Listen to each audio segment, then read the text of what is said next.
Bismillahirrahmanirrahim. Assalamu alaikum students. How are you? Hope so you all are doing well. This is our biology class, and in this class we are going to discuss the topic nephron. As you know, as I previously told you that nephron is the functional unit of kidney, और इसी functional unit को आज हमने discuss करना है कि ये functional unit कैसे वर्कआउट करता है. The functional unit of kidney is called as nephron. Each kidney contain about 1 million nephron. Each जो किडनी है उसके पास 1 मिलियन नेफ्रॉन होते हैं.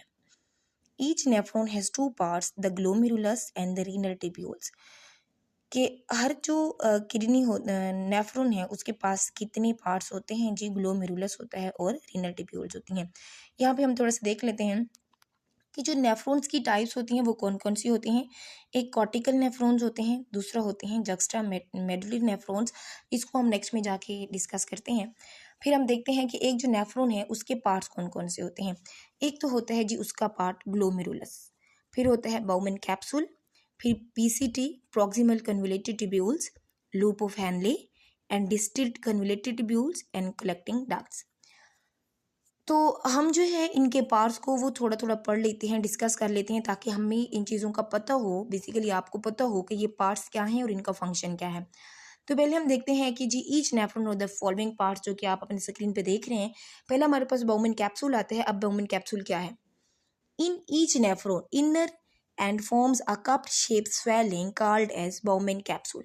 थोड़ा सा मैं आपको बाउमन कैप्सूल दिखा देती हूँ. ये देखें, ये कप शेप है, जैसे ऐसे कप शेप है. इसके अंदर कुछ नालियाँ रखी हुई हैं, ठीक है. ये कुछ जो हम कह सकते हैं ट्यूब्यूल्स रखी हुई हैं. जो बाहर का कप है इसको हम बाउमन कैप्सूल कह रहे होते हैं. फिर जी हमारे पास आ जाता है नेक्स्ट जी ग्लोमेरुलस एंड डिफरेंट कैपिलरीज. ठीक है जी. अब ग्लोमेरुलस क्या है जी. The Bowman capsule encloses a ball of capillaries called as glomerulus. अब ये जो बाउमन कैप्सूल है बेसिकली अपने अंदर डिफरेंट जो है वो कैपिलरीज को रख रहा होता है. ये देखें बाउमन कैप्सूल आपको बाहर नजर आ रहा है. इसको हम बाउमन कैप्सूल कहते हैं, जो कप शेप्ड है, लेकिन इसके अंदर आपने देखिए ऑरेंज कलर की डिफरेंट जो है वो हम इसको क्या कह सकते हैं, कैपिलरीज टाइप का एक गुच्छा है जो इसके अंदर पड़ा हुआ है, जिसको किसने कप सराउंड किया हुआ बाउमन कैप्सूल ने. इसको हम क्या कहते हैं, ग्लोमेरुलस कहते हैं. नेक्स्ट हम देखते हैं जी फिर क्या आ जाता है. अब ये जो ग्लोमेरुलस है, ग्लोमेरुलस के पास दो चीज़ें होती हैं. एक एफिरेंट आर्ट्रियोल्स होती हैं और एक एफिरेंट और एक इफेरेंट. अब ये जो एफिरेंट होता है बेसिकली क्या होता है कि blood arise through the efferent renal arterioles and जो लीव करता है वो इफेरेंट के जरिए करता है. याद रखिएगा, जो ब्लड आता है वो ए से एफिरेंट वाले एरिया से आता है, ए से आना, ठीक है, ई से एग्जिट करना, यहाँ से याद रखिएगा. तो ब्लड जो है वो इंटर होता है थ्रू द एफिरेंट और लीव करता है थ्रू द इफेरेंट आर्टरीज. ठीक है जी.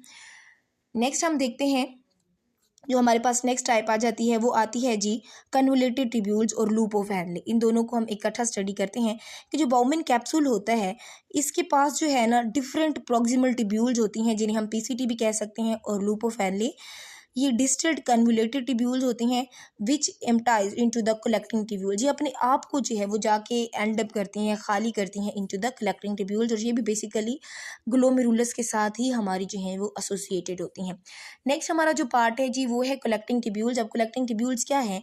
The collecting tubules open into the pelvis. जो तमाम तर कलेक्टिंग ट्यूब्यूल्स होती हैं ये लास्ट, क्योंकि हमारे नेफ्रॉन का हिस्सा है, तो ये क्या होता है, ये तमाम तर जो ट्यूब्यूल्स होती हैं जितनी भी हमने पढ़ी हैं वो जाके एंड अप होती हैं पेल्विस में.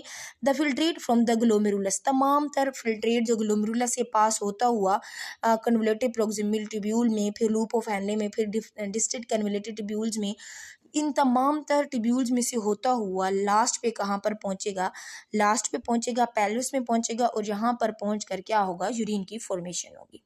होप सो ये तमाम तर पार्ट्स आपको समझ आ गए होंगे. अब नेक्स्ट पे हम मूव करते हैं. ये भी मैंने आपको बताया एफिरेंट और इफिरेंट का कॉन्सेप्ट आपको यहाँ से समझ आ गया, आपको बाउमन कैप्सूल का आ गया, और ग्लोमेरुलस का भी आ गया, और प्रॉक्सिमल कन्वोल्यूटेड ट्यूब्यूल्स का भी, पीसीटी का कॉन्सेप्ट भी आपको यहाँ पे समझ आ गया कि यहाँ जो बिल्कुल एंड पॉइंट होता है. नेक्स्ट हम चलते हैं जी, वही चीज़ें हैं, दोबारा से किसी को यहाँ से समझ ना आए आप लोग यहाँ से देख सकते हैं कि क्या क्या ये स्ट्रक्चर्स हैं. नेक्स्ट हम देखते हैं कि हमारे पास टू टाइप्स ऑफ नेफ्रॉन होते हैं. जो पहला है उसको हम जक्स्ट्रा मेडुलरी नेफ्रॉन कहते हैं, और नेक्स्ट जो है वो हमारे पास आ जाता है कॉर्टिकल नेफ्रॉन. अब जो जक्स्ट्रा मेडुलरी नेफ्रॉन है, these are about 15% of the total nephron. Total जितना नेफ्रॉन है ना, उसका 15% जो है हमारे पास मौजूद होता है जक्स्ट्रा मेडुलरी नेफ्रॉन, और 85% जो है वो होता है cortical nephron. Juxtamedullary nephron 15%, cortical nephron 85%। Glomerulus lies close to the inner margin of the cortex. जब हम जक्स्ट्रा मेडुलरी नेफ्रॉन की बात करें तो ग्लोमेरुलस जो होता है वो क्लोज होता है inner margin of the cortex के। और अगर हम कॉर्टिकल की बात करें तो glomerulus lie in the outer cortex. Juxta medullary की जब हम बात करेंगे तो इनर कॉर्टेक्स के अंदर ग्लोमेरुलस लाई करेगा, जब कॉर्टिकल नेफ्रॉन की बात करेंगे तो ये आउटर कॉर्टेक्स के अंदर जो है ये लाई करेगा। फिर हम बात करते हैं जी जक्स्ट्रा मेडुलरी नेफ्रॉन के अंदर जो लूप ऑफ हैनले है वो बहुत ज़्यादा लॉन्ग होता है और एक्सटेंड होता है इनटू द मेड्यूला, ठीक है जी। लेकिन जब हम बात करते हैं कॉर्टिकल नेफ्रॉन की तो लूप ऑफ हैनले इतना ज़्यादा लॉन्ग नहीं होता, बिल्कुल शॉर्ट सा होता है और एक्सटेंड होता है only a little into the medulla, इनके थोड़ा सा जो है मेडुला के अंदर एक्सटेंड होता है, बाकी क्योंकि इसकी लेंथ बहुत ज़्यादा शॉर्ट होती है।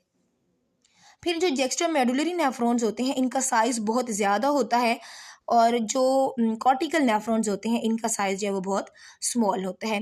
यहाँ से आप डायग्राम के ज़रिए जो है इन चीज़ों का आप अंदाज़ा लगा सकते हैं कि जक्स्ट्रा मेडुलरी नेफ्रॉन क्या है, ये ज़्यादा एक्सटेंड किया हुआ है, इसका साइज़ भी बहुत ज़्यादा है, इसके अंदर क्या क्या चीज़ें हैं, क्या क्या चीज़ें इसके अंदर पार्ट ले रही हैं, ये आप यहाँ से देख सकते हैं।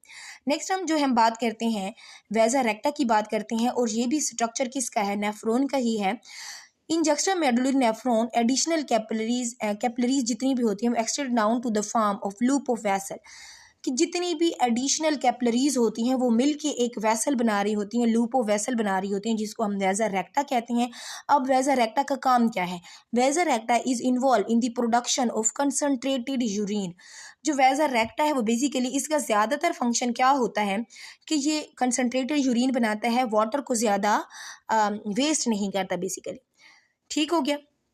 जो पेरिटिब्यूलर कैपिलरीज होती हैं वो मिलके क्या बनाती हैं, यू शेप का वेजा रेक्टा बनाती हैं। अब वेजा रेक्टा का क्या काम है कि वो कंसनट्रेटेड यूरिन बनाता है, ठीक हो गया।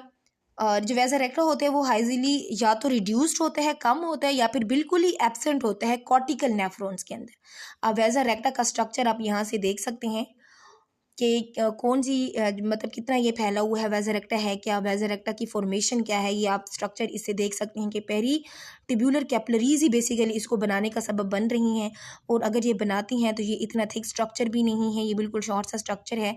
और दूसरा क्या है कि इसका फंक्शन क्या है, ये कंसनट्रेटेड यूरिन में बनाने के लिए इस्तेमाल हो रहा होता है। I think so that's it for today, और आप लोगों को होप सो ये समझ आया होगा। बाकी आप लोग अपनी बुक से भी मज़ीद इसको अच्छे से डिटेल के साथ स्टडी कर सकते हैं। मैंने आपको तमाम तर मेजर पॉइंट्स इसके समझा दिए हैं। That's it for today. Thank you very much. फी अमानिल्लाह। अल्लाह हाफ़िज़।